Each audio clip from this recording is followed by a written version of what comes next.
Hello and welcome to this week's coffee vlog. It is now Friday the 13th of May. I'm heading home at 5:30, so not bad for me really.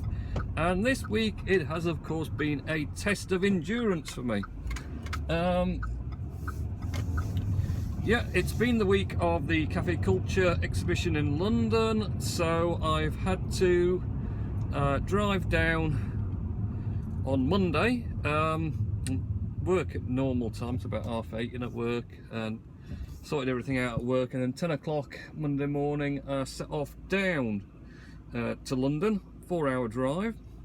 Got there at 2 o'clock, so that wasn't too bad. And miraculously, the roasters, especially the big 5 kilo, had been delivered to the stand by the delivery driver when the transport people had said he definitely wouldn't do that at all because he wasn't allowed to leave his wagon. But somehow, and a top guy, he managed to move both the 5 and the 1 kilo pallets, crate thingies, off his wagon into the lifts at Olympia, because it was upstairs on the upper floor, and then across the exhibition hall floor into our stand. So they're already there. Someone else got there at 11:30. So by the time I got there at 2, there was a gentleman from Turkey, from the manufacturers, one of their representatives. He'd come along as well, and yeah, they'd basically uncrated everything by the time I got there at 2. So all I had to do was unload the bits and pieces of stuff that I'd got with me to take for the stand and get it all fancied up a bit and sort out getting things powered up so people could see bits of what they could do. We weren't actually able to do any roasting, of course, because roasting coffee kind of makes a bit of smoke and smell and stuff, and I don't think they'd appreciate it in the exhibition hall. So yeah, we did that. 4:30 I set off back north. Fantastic, eh? Arrived back at 8:30. Another 4-hour trip. Didn't do too bad considering I had rush hour in the sort of getting out of London way, but managed it. So yeah, and Tuesday back in work as normal, and then Wednesday morning at 5 AM I got up to drive back down so I could be at the stand for the opening. Took me 5 hours to actually get to London because of course the morning traffic getting in the way. So I arrived, well, I walked onto the stand at 10 AM.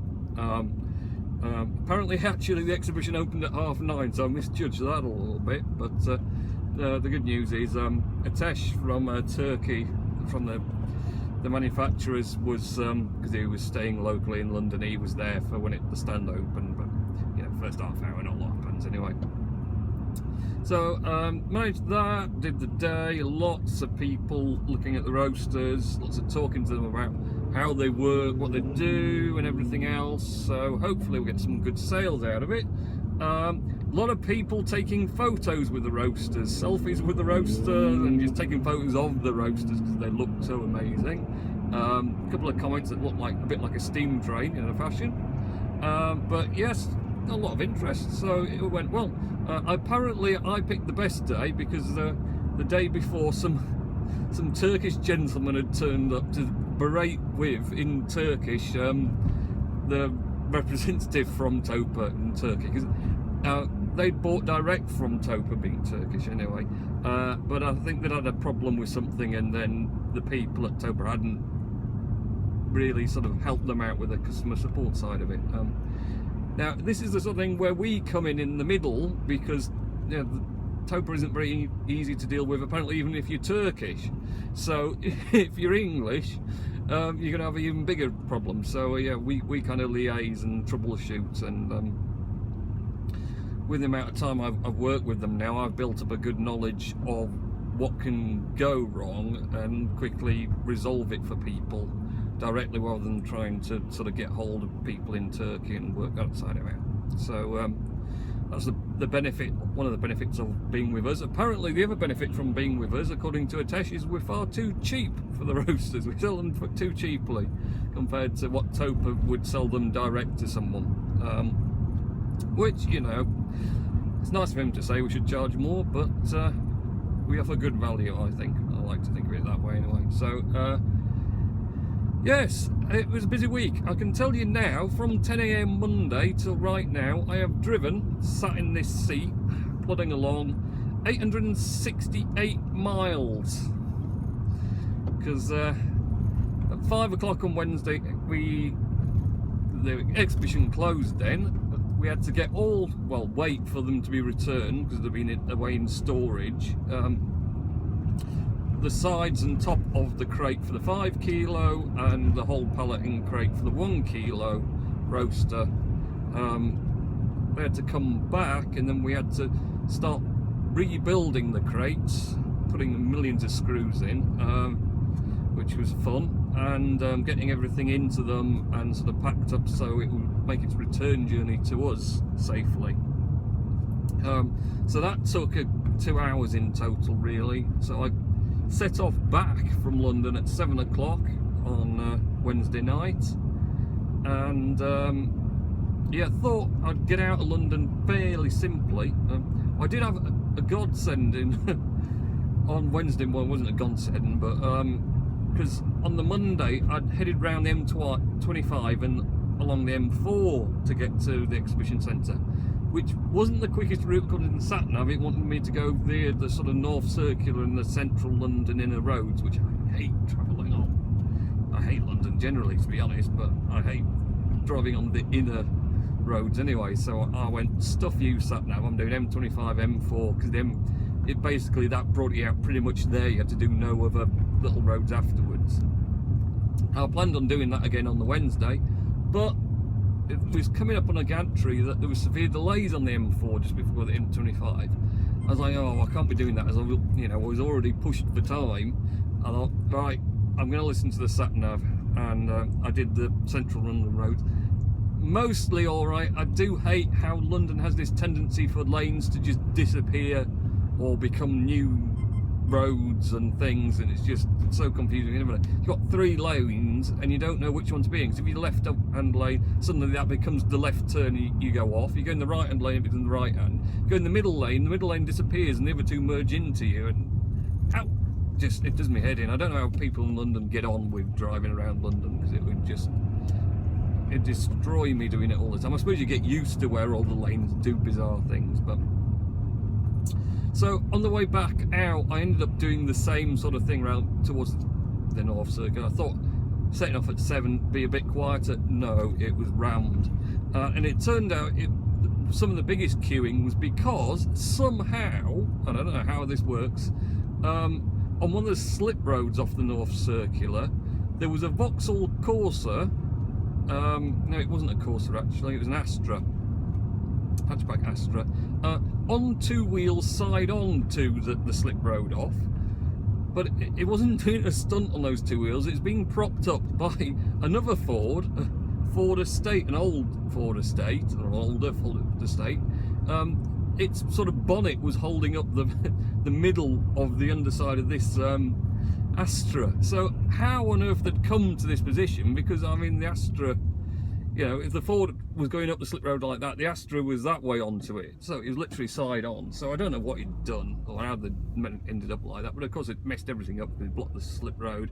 Everyone wanted to go up there, couldn't go up there, so that caused lots of queues, and that added loads of time on for me. And then got on the motorway, going up the motorway.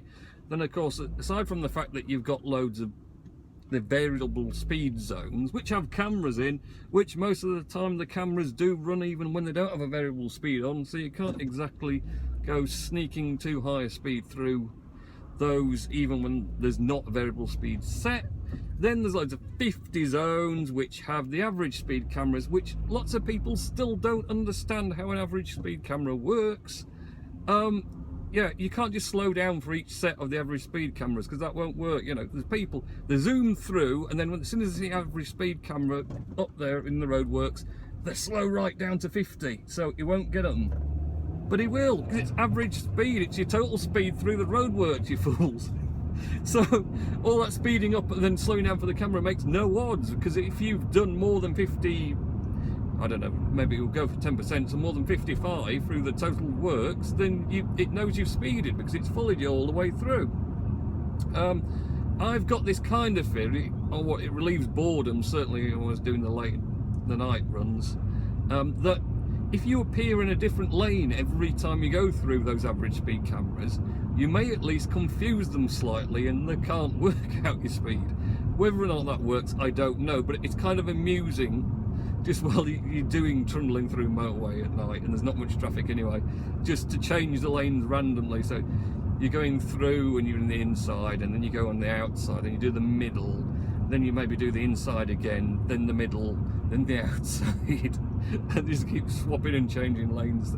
It probably makes a scrap of difference. And to be fair, there's a good possibility next week's vlog will be done from a bus because after doing what is the best part of 17 hours worth of driving on the M1 and related roads, yeah, if if I got caught every time I was a little bit, you know, may have been a little bit over now and again, the actual speed limit might have been, I'm not committing to anything, maybe, then yeah, I could have racked up quite a few bonus points. So I don't know, next week could be coming from a bus or taxi probably, actually, you know, stuff that bus idea. Yeah, so I got back at 11:15 on Wednesday night after starting at 5 AM. So that was a proper day, really, proper day's work. It's not often I do a decent day's work, so it was a nice change. So I didn't get into work Thursday first thing. I had a little bit of a break, an hour or so late in, and that was it. Today the roasters turned up that were on the stand, so we now got those ready, added to our roaster collection. So all I'm going to do next is maybe connect one up and start roasting with it, or demonstrating it to people. Ooh. So yeah, that was it. That's been my week, really. It's been manic. Last weekend was really warm, wasn't it? I can't remember now. It doesn't seem like it's quite cool today. Monday was chuffing warm driving down. I was very hot in the car, and I was trying not to put the aircon on because, you know, fuel economy. I didn't want to make too many trips because both return trips from London, the 4 hours, I didn't stop at all. That was a straight run back both times, non-stop, all the way, plough on regardless. So did pretty well on that, but yeah, that last weekend it was nice, wasn't it? Really nice weather. I don't think I got out in the niceness much, to be fair. Ended up, I was building something, there's a change. I was actually building a double wall bed. If you do plan on doing that, I mean, it's a good unit. I would probably end up taking some photos eventually if I ever get a chance to. I think it's come from a Polish company, and the instructions, as far as flat pack go, are not the best flat pack instructions. There was much sort of ambiguousness to them, and there was many times we put stuff together and then you realise it can go 2 ways round, and got it the wrong of the 2 ways round, got to take it all back off and then put it back together again. Yes, and things like springs. Where do the springs go? Don't know where the springs go. I'll put them on now. Oh no, I shouldn't have done them now. Take them back off again, and there's like 8 big chunky heavy springs either side, and the right job to put on and the right job to get off, to then put them on again later. So yeah, I had much fun with that, and then I think we did some shopping, and I also went to see a customer as well. So yeah, it's been a heck of a week for me. I even did a bit of Star Wars Battlefront. I'm now 39, I'm tantalisingly close to getting rank 40, and this is going to be jumping off. Getting to have some custom suits. Oh, actually, it's going better than I thought this. Hey, cool. So Yes, very close. I'm on 39 now. If I get some concerted gaming in tonight, I might even get to 40 tonight. If I can get some gaming in. If I last out though, because I'm still feeling the effects of the week. But yeah, and lugging those roasters about today didn't help much. So yeah, that's it. That's been my week. It's been hard work. But I knew it was going to be anyway. So have a good weekend and week next week. And I'll catch you in next week's coffee vlog. Oh, and of course, if you didn't notice it, the run down to London, I did a like super speeded up 20 times, I think it was, version of that. So it was only 13 minutes to watch the entire trip.